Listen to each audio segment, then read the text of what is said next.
여러분 안녕하세요. 찾아가는 새벽기도 시카고 예수사랑교회 조선영 목사입니다. 오늘도 어김없이 찾아오시는 주님의 은혜와 평강이 저와 여러분의 삶에 종일 풍성하기를 기도합니다. 찾아가는 새벽기도는 기쁨의 언덕으로라는 연합감리교회 말씀 묵상집을 본문으로 사용하고 있습니다. 오늘 함께 나눌 하나님 말씀은 구약성경 출애굽기 27장 20절, 21절 말씀입니다. 제가 읽어드리지요. 너는 또 이스라엘 자손에게 명령하여 감람으로 짠 순수한 기름을 등불을 위하여 내게로 가져오게 하고 끊이지 않게 등불을 켜되 아론과 그의 아들들로 회막 안 증거궤 앞 휘장 밖에서 저녁부터 아침까지 항상 여호와 앞에 그 등불을 보살피게 하라. 이는 이스라엘 자손이 대대로 지킬 규례이니라. 아멘. 하나님은 출애굽한 백성들에게 성막을 만들도록 했습니다. 성막은 나중에 성전이 지어지기 전에 광야에서 이동 생활을 하고 있던 이스라엘 백성들을 위한 하나님의 임재 장소였습니다. 하나님은 성막을 만드는 법을 구체적으로 말씀하셨죠. 그 수치와 재료 그리고 모양까지 아주 구체적으로 설명해 주셨습니다. 또한 설명만으로는 부족할 것 같으셨는지 모세에게는 환상 중에 그 실체의 모습을 보여주시기도 했습니다. 그래서 오늘 우리가 함께 읽진 않았지만 출애굽기 말씀 가운데 보면 이런 표현들이 나옵니다. 26장 30절 너는 산에서 보인 양식대로 성막을 세울지니라. 또 27장 8절 산에서 내게 보인 대로 그들이 만들게 하라. 성전을 구성하는 작은 기구 하나까지 그 길이와 너비와 높이 그리고 장식 모양부터 재질까지 아주 구체적으로 설명을 하고 계십니다. 하나님께서 성격이 까다로우셔서 그런 것이 아니겠지요. 그런 이유가 아니라면 그 하나님의 요구들 하나하나에는 모두 그럴 만한 이유와 의미가 있다고 봐야 할 것입니다.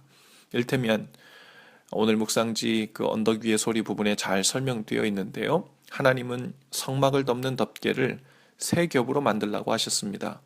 그 제일 안쪽 덮개는 고운 배실로 짠 천에 청색, 자색 그리고 홍색 실로 정교하게 그룹 즉 천사의 형상을 수놓아서 만들고 두 번째 덮개는 낮의 더위와 밤의 추위를 막기 위해 보온성이 강한 염소털로 만들고 바깥의 세 번째 덮개는 두 겹으로 해서 안쪽은 숫양의 가죽으로 바깥쪽은 질기고 내수성이 강한 해달의 가죽으로 만들라고 하셨습니다. 이렇게 세 겹으로 만든 성막의 덮개는 밖의 상황이 비가 오든 바람이 불든 간에 그 안에는 항상 고요하고 평안한 공간이 되게 했지요. 즉 하나님의 임재 앞에서 하나님께만 집중할 수 있는 편안하고 평안한 공간을 만들도록 하신 것입니다. 성막은 곧 성전의 모형입니다. 그리고 우리의 마음은 하나님의 영이 거하시는 그리고 임재하시는 하나님의 전 곧 성전이라고 했습니다. 그 마음을 성전을 되게 하여 하나님을 모시고 사는 성도는 세상의 환경이 아무리 힘들고 어렵고 고난이 있다 하더라도 주님과의 만남의 장소인 그 마음은 늘 평안하고 또 고요해야 한다는 의미일 것입니다. 눈에 보이는 인생의 상황이 변화무쌍하게 돌아간다고 해도 우리는 그 마음의 성전에서 하나님과의 흔들림 없는 만남을 지속하고 그분의 임재 안에서 살아가는 하나님의 약속이 있는 백성들이라는 의미이죠. 마찬가지로 오늘 본문 말씀에 보면 하나님은 백성들에게 감람으로 짠 순수한 기름을 준비하게 하셨고 등불을 준비하게 하셨습니다. 그리고 아론과 그의 아들들 즉 제사장들에게 명합니다. 바로 그 등불을 그 회막 안에서 꺼지지 않고 항상 빛을 비출 수 있도록 불침번을 서가면서라도 보살피고 반드시 지켜내라고 당부를 하셨죠.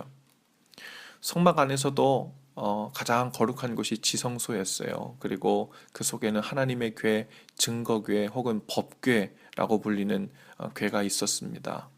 하나님께서는 바로 그 회막 앞에서 이 등불을 켜고 꺼지지 않도록 순수한 기름을 준비해 항상 지켜내라고 명령하신 것입니다. 이 등불은 하나님과 예수 그리스도를 의미합니다. 시편 27편 1절에 보니까 여호와는 나의 빛이요 라고 했고, 요한일서 1장 5절에서도 하나님은 빛이시니라 라고 했습니다. 요한계시록 22장 5절에는 천국에는 다시 밤이 없겠고 등불과 햇빛이 쓸데없으니 이는 주 하나님이 저희에게 빛이심이라 라고 했습니다. 또한 성경은 예수 그리스도를 빛으로 묘사합니다. 요한복음 1장 9절에 보니까 예수님은 참 빛으로 이 땅에 오셨다고 했어요. 시편 119편 105절에 보면 또한 하나님의 말씀을 빛으로 비유하는데요. 하나님의 말씀은 우리 발의 등이고 우리 길의 빛이라고 하셨습니다. 여러분, 예수 그리스도 그분은 태초부터 계셨던 말씀이셨습니다. 즉 살아있는 인격적인 말씀, 그분이 바로 예수님이셨는데요. 바로 하나님의 말씀이 빛이라는 말과 일맥상통하지요. 하나님 자신이 빛이셨고 예수 그리스도를 또한 참 빛이라 하셨으며 말씀은 그 빛을 내는 등불이라 하셨습니다. 그리고 우리에게 말씀을 마음에 새기고 그 말씀 안에 거하며 그 말씀에 순종하며 그 말씀을 통해 주님과 동행하라고 하셨습니다. 그 말씀 안에서 하나님의 임재를 경험하며 주님과 동행하며 살라고 하셨죠. 하나님께서 임재하시는 성막 안에 하나님의 임재를 상징하는 등불이 꺼져버리면, 그리고 그 빛이 사라지면 그것은 더 이상 거룩한 장소, 즉 성막이 될 수 없었습니다.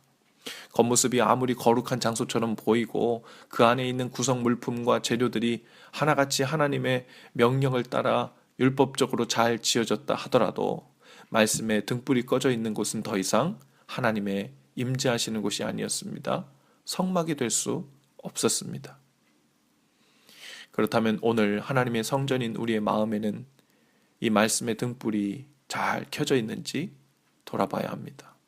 혹 순수한 말씀의 기름이 떨어져 위태위태하지는 않는지 돌아볼 수 있기를 바랍니다. 말씀의 빛이 환히 비추고 있지 못한 그 마음의 성전은 그 겉모습이 아무리 그럴듯한 그리스도인처럼 보이더라도 더 이상 하나님의 임재를 경험하며 살지 못하는 의미 없는 죽은 성전과 같지요. 말씀의 등불이 환히 밝혀져 있을 때 우리는 빛이신 주님과의 사귐을 지속하는 것이고, 그 말씀이 등불 안에서 주님의 임재를 경험하며 그 말씀의 등불로 인해 죄와 허물로 깜깜하고 어두운 우리의 삶이 바른 길로 인도받는 것입니다. 등불을 점검해야 합니다. 그리고 기름이 떨어졌다면 다시 채워 넣어야 합니다. 한시도 그 앞을 떠나지 않고 말씀 안에서 주님과 동행하며 그 앞에서 살기를 살펴야 합니다. 그래야 성전은 성전다워지고 하나님의 성전인 우리의 마음은 거룩하게 그리고 생명력 있게 살아있을 수 있습니다. 오늘도 저와 여러분의 마음의 성전에 하나님의 말씀이라는 등불이 환히 비추게 되기를 바랍니다. 그리고 그 말씀을 통해 참 빛이신 주님과 동행할 수 있기를 바랍니다. 그 빛으로 인해 삶의 모든 영역이 진리로 인도함 받으며 주님 안에서 사라지는 그런 은혜가 지속되길 기도합니다. 함께 기도하십시다. 주님, 우리의 마음은 하나님의 성령이 거하시는 성전이라고 하셨습니다. 이제 그 성전이 진정한 성전이 될 수 있도록 말씀의 등불이 늘 켜져 있게 하시고 기름을 준비하게 하시고 그 말씀의 등불이 꺼지지 않도록 지켜내는 은혜를 허락해 주옵소서. 그래서 그 등불로 인해 오늘 하루의 길을 인도함 받게 하시고 빛이신 주님과 동행하는 복된 날 되도록 종일 우리를 성령으로 지켜 주옵소서. 예수님 이름으로 기도합니다. 아멘. 여러분, 오늘도 예수 사랑으로 화이팅 하시기 바랍니다. 내일 아침에 다시 뵙지요.